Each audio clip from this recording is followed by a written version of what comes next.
Hey, ladies and gentlemen, welcome back to the channel. As always, it is Nick here, back with your daily crypto news and analysis. And today we're going to be talking about Quant Network, or QNT. So sit back, relax, and before we fully jump on into this video, I do just want to ask guys to hit that like button. It does help the channel grow immensely, and of course, I always do greatly appreciate it.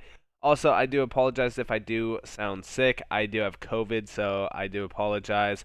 But we are going to dish it out and get through it. But overall, the market is looking pretty rough today. We did see Bitcoin wick down to 28K on Coinbase. It was exactly 28K. On CoinMarketCap, it was like roughly 28.3K. From my XRP video from yesterday, I did tell you guys to definitely watch the 27.7K area. I definitely do think that we came down, far enough to actually get those nice liquidity hunts out of the way. We'll see how we recover going forward. I'm hoping that we have a nice impulse over the weekend that will, really kind of range us into Monday. And if indices are opening good on Monday, then the entire market will do pretty good. For QNT though, we have just been sitting stable. Same with the entire market. I did take a position in Graph. I'm down a little bit on that position. I've mentioned to you guys that multiple times. You guys can check that video out on ncashofficial.com. But QNT has been ranging around the $60 to $70 range for a while now. Just trading sideways. Honestly, a perfect accumulation zone, to be completely honest with you guys. I look at this area and it's just, to me, it's like free money. And we are in a downtrend. We could come down a little bit lower, and I've talked to you guys a little bit about this. We could come down to test the summer lows at roughly like 57 to even down to like $41. And if we go all the way down to about like roughly $30 to $40, that's the area where I'm aping in, because those are my original buy targets for Quant. Now let's talk about QNT. Let's talk about a few things around QNT as a token. First off, shout out to Dread Bongo for this tweet here, but QNT is an undeniable truth at the core of so much in such a short amount of time, and on the cusp of all that is more. A complex solution made simple so others could flourish. It is no longer a question of if, but simply when. And this is what I've been telling you guys about for the longest time within interoperability. It is a necessity in terms of DLTs and crypto adoption in general. I've talked to you guys about this. I've discussed to you guys exactly what is happening around this specific subject in terms of interoperability adoption. Interoperability is the biggest key for not only the success of crypto, but it could also open many doors for many industries, including healthcare, but also it could open the doors for the Internet of Things.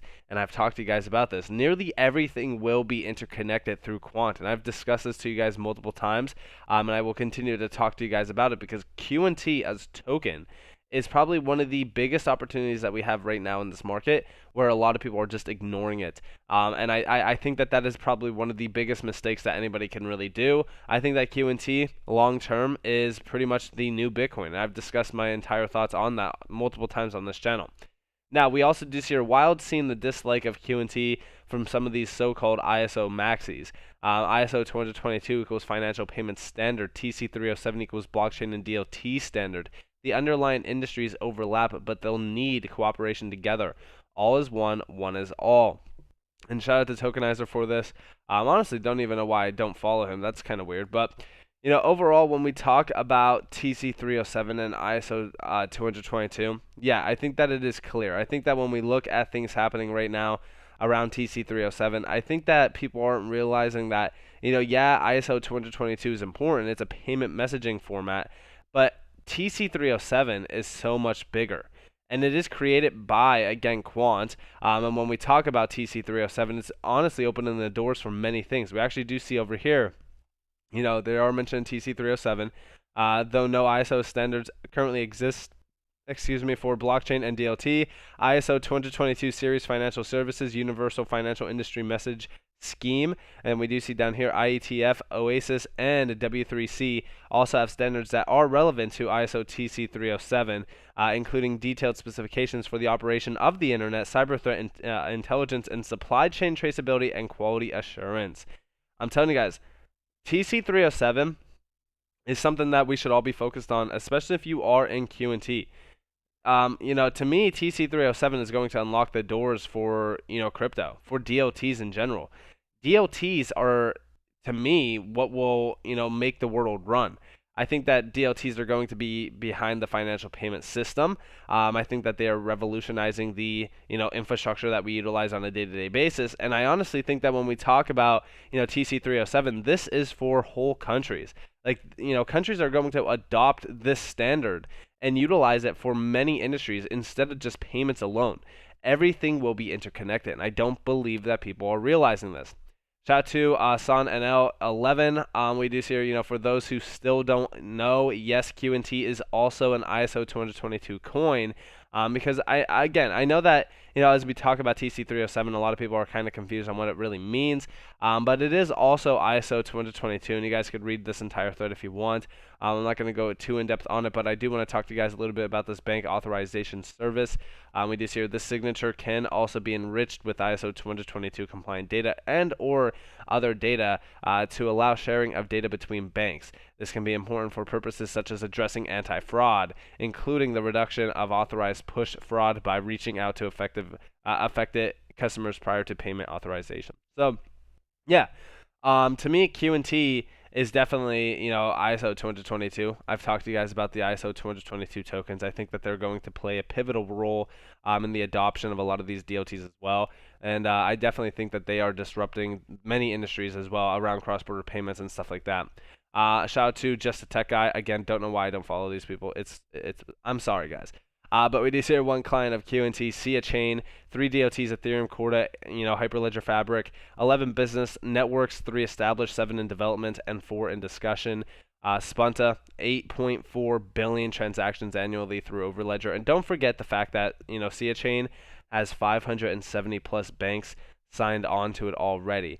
And we actually do see Sun NL11 responding, saying, under supervision of the Bank of Italy, could there be an MDAP with the Bank of Italy generating even more transactions automation for supervision.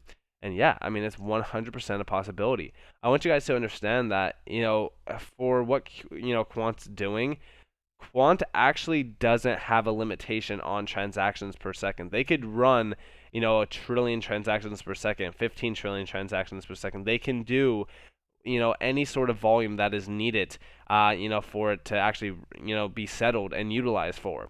So, to me, Quant is absolutely disrupting the game. I think it's a clear winner. A lot of people will talk down on it simply because QNT as a token itself doesn't play a pivotal role in terms of the Overledger network. But that's where a lot of people kind of get this misconception on. One, QNT will be utilized for almost every single transaction. And QNT will need to be held and transacted with on a day-to-day basis, and every single fee base will have to be paid in QNT on the network as well. And as more and more scale flows over the Overledger network, the more and more QNT tokens get locked up and transacted with. So you got to think about it like this: it has 33% less supply than Bitcoin, so a supply shock is inevitable, in my opinion. Now, we also do see here from Son and L11 and also Greg Lunt. Shout out to Greg Lunt 27 and Son and L. But we do see here when this is a reality, it's game over. DLT API gateways will become the interoperability standards, which mean literally the whole world will have to get one. Backed by Hyperledger protocols, MIT, US government, Juniper, Visa, Tata, and many, many more. ODAP winning equals QNT winning. And we actually do see here, so listen closely to what Gilbert Verdian is talking about here. So I've always had an idea of creating an internet protocol for money. Coincidentally, I've been thinking about it and I spoke at an event and one of the MIT people spoke at the same event. I just realized he gets it and MIT understand where this is all heading. And I approached them. I said, look, I've got this idea. We need to create a protocol that can allow the seamless move of digital assets between different networks and different gateways, an open digital asset protocol that anyone can implement and use.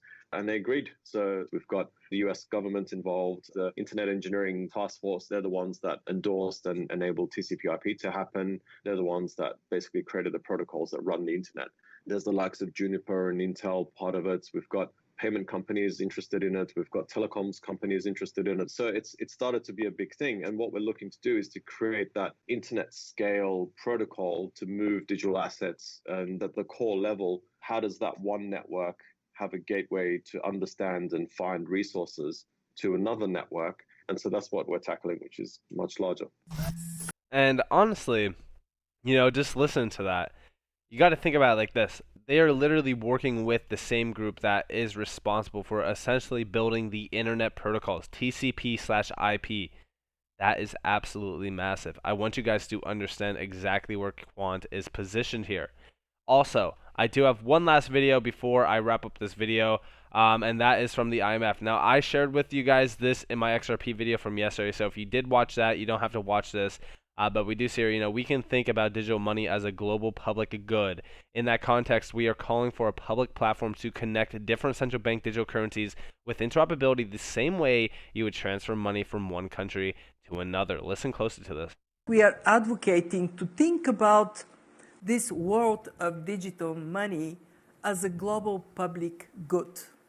And in a recent discussion in Zurich, where we both were, what we advocated for is to have a public platform.